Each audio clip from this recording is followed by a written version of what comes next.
Mühendis Hanım kanalından hepinize merhabalar arkadaşlar. Videoma hoş geldiniz. Atölyemi kuruyorum serisine başlıyoruz. Bu süreçte hem ben kendi atölyemi kuracağım, ilerleteceğim ve sizlere de belki ön ayak olmuş olurum. Atölye kurmak isteyenler varsa benim ne gibi zorluklarla karşılaştığımı görüp buna göre önlem alıp atölyelerini kurmaya başlayabilirler. Veya daha uygun fiyata o ürünü nasıl bulurum, alet edevatı, bunun gibi bilgiler paylaşacağım. Bu ilk serimiz olacak.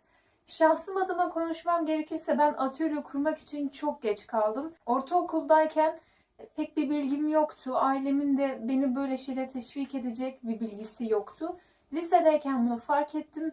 Lakin o zamanlar bir şekilde atölye kuramadım. Nasip bugüneymiş. Umarım ben atölyemi kurarken siz de bundan etkilenirsiniz ve kendi atölyenizi kurmak için bir nevi teşvik etmiş olurum sizlere diye umut ediyorum. Bu süreç biraz uzun olacak. Yaklaşık bir senede atölyemi, yani bu yıl içerisinde atölyemi tamamıyla tam takır kurup projelerimi çok daha güzel bir şekilde üretebileceğim bir hale getirmeyi planlıyorum. Öncelikle ben mekanik anlamda daha iyi, yani makinemin parçalarını çok rahat bir şekilde tasarlayabiliyorum.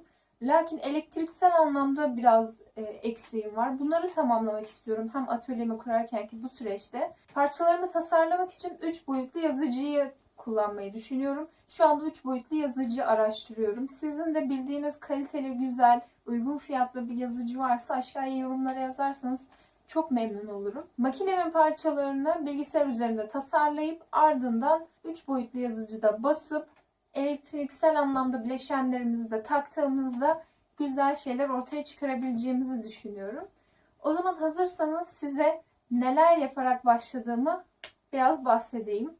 Öncelikle kendimi teşvik etmek adına böyle bir duvar paneli aldım. Çünkü bunu her gün görüyorum ve dolayısıyla her gün bilinçaltıma bir mesaj gitmiş oluyor. Duvar paneli seçerken aslında benim çok sevdiğim mavi ve renkli olan paneller vardı. Lakin onların fiyatları çok fazlaydı.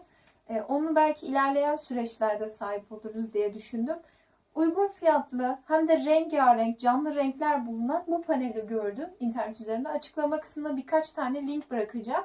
Farklı farklı sitelerde satılıyor. Benim satın aldığım sitede maalesef ki stokta kalmadı. Son ürün buymuş. Ama siz açıklama kısmındaki linklerden buna benzer, hatta aynı ürüne ulaşabilirsiniz.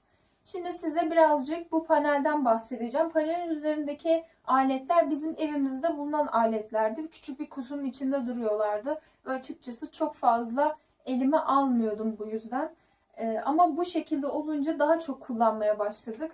Babam da sürekli gelip buradan aletler almaya başladı. İşte evin bir eksiği var mı? Hemen böyle iyice araştırmaya başladık. Gerçekten teşvik açısında bir duvar paneli gerekiyormuş. Bunu da görmüş oldum. Ve panelimizin çekmeceleri olması çok tatlı olmuş bence. Çünkü böylelikle hem çekmece sorununu hem de aletlerimizi asma sorununu, iki sorunu birden kaldırmış oldum. Eğer o mavi delikli panellerden almış olsaydım çekmece sorunu bir de artı ekstra sorun olarak kalmış olacaktı. O zaman hadi duvar panelimizi incelemeye geçelim. Şöyle görmüş olduğunuz gibi masamın üzerinde bir adet bilgisayarım var. Yakın zamanda buraya yeşil renk bir mat almayı düşünüyorum. Böylelikle masamın zarar görmeyeceğini düşünüyorum. Şimdi duvar panelimizin çekmeceleri ve alet asma bölümü var. Bu iki bölümün olması çok iyi oldu. Çünkü buraları rahat bir şekilde kullanabiliyorum. Aynı şekilde bu kısmı da. Bilgisayarımı şu anlık birinden ödünç aldım. Yani benim bilgisayarım değil. Gayet kaliteli bir bilgisayar. İçerisinde GeForce'un 820M miydi 50M miydi öyle bir ekran kartı var. Intel i7 işlemciye sahip. Gerçekten çok muazzam bir laptop. Bunu şimdilik videolarımı montajlama için ödünç aldım ve kullanıyorum. Burada rengarenk kalemlerim var. Bilimsel hesap makinemiz. Evimizin burada hurdalığı var diyebilirim. Bunun içi dolu dolu. Bu helikopterin kumandasıydı. Lakin helikopter bozulunca elimde kaldı ve bunu gerçekten güzel projelerde kullanabilirim diye düşünüyorum. Ve burada bu şekilde farklı farklı küçük aletçikler var diyebilirim. Burada çekicim, TC pensillerim, yıldız ve çatal ağızlı olmak üzere anahtarlarım, Silikon tabancam küçük, çok tatlı. İngiliz anahtarım ve bir makasım var ama bu makası elbette kullanmıyorum. Daha büyük bir makasımız var evde.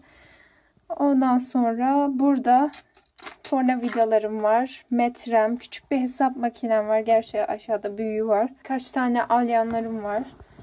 Bu kısımda dökmecelerde küçük küçük şeyler koydum. Buraya piller koydum. Bir tane yapıştırıcı ve lazerim var. Burada çeşitli vidalar, dübeller. Evet, şöyle.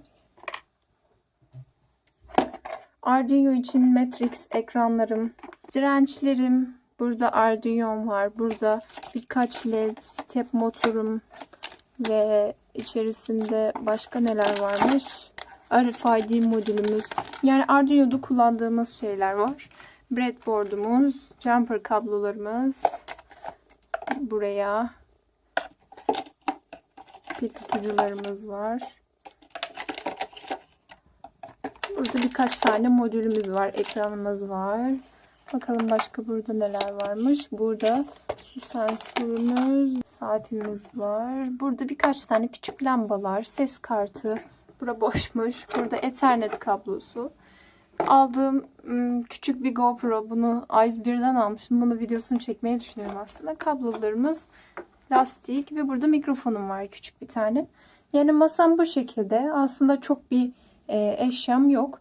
Ama dediğim gibi bu bir başlangıç. Ve biz bir adım attığımızda gerisi gelir diye düşünüyorum. Ve burada da küçük bir tane robotumuz var. Bunu da Gearbest'ten almıştım. Aslında bunun da yapım videosunu çekebiliriz. Bu farklı farklı minik robotlara dönüşebiliyor. Burada saklama kutularım ve artan çekmecelerim var. Şimdilik Arduino derslerimizde bu parçaları kullanacağız. İlerleyen zamanlarda çok farklı makineler yapmayı düşünüyorum. Şöyle yukarıda da arkadaşlar Solatürk'ten almış olduğum imzalı bir poster var. Burada da durmayın, değer üretin. Ve ben gerçekten bu ayeti çok seviyorum. Beni her zaman harekete geçiriyor. Bu şekilde arkadaşlar bir duvar panelimiz var. Evet, ilk videomuzda duvar panelimizi inceledik. Plastik bir duvar paneli. Aslında metal olduğunu zannetmiştim ve hakkında kısmında metal olduğuna dair veya plastik olduğuna dair bir şey yazmıyordu. Açıkçası keşke yazsalarmış. Çünkü şu kısmın plastik olması beni biraz açıkçası rahatsız etti. Çünkü astığım şeylerin ağırlığını kaldırabilecek mi? Bir süre sonra ne olacak? Zaten de monte ederken özellikle buna da çok dikkat ettim. Yani düşebilir ve farklı kazalar yaşanabilir. Bu yüzden biraz tedirgin oldum açıkçası. İlerleyen atölye serilerimizde de bu parçalarımızı da çoğaltacağız. Özellikle benim dedem, Allah gani gani rahmet eylesin, onun böyle bir ilgisi vardı makinelere karşı ve onun birçok alet edevatı var. O vefat edince aslında onlar bana miras olarak kaldılar bir nevi. Anneanneme gideceğim. Bir gün onlar orada video çekeceğiz. Anneannemin kafası da gerçekten makineleri çokça basıyor ve evlerinin birçok köşesinde kendi yaptıkları hiç akıl sıra erdirmez küçük icatlar var. Sizlere bunları da göstereceğim.